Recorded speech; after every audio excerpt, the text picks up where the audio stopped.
Allegedly, in the state of Alabama, the game of Dominoes may not be played on Sunday.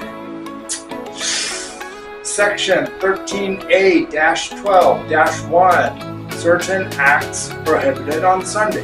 Again, any person who compels his child, apprentice, or servant to perform any labor on Sunday except the customary domestic duties of daily necessity or comfort, or works of charity, or who engages in shooting, hunting, gaming, card playing, or racing on that day.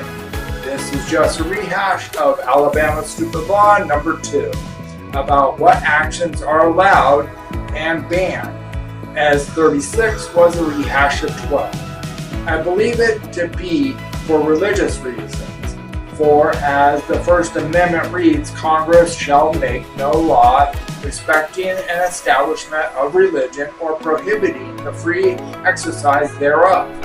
I respect your right to religion, but I do not have to respect your religion. As Dominoes is a legitimate form of gambling, and most religions, including Christianity, prohibit gambling, including on their holy days, this law is an insult upon the legal principle of separation of church and state.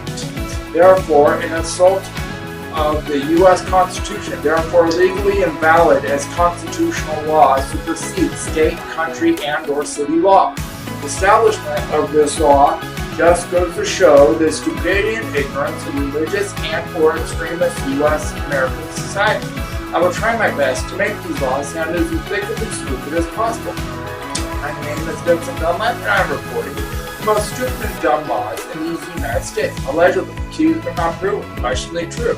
Please respond with your comments, updates, and or sensible criticism, including if I have missed anything. Please like, subscribe, and share. Enjoy your day.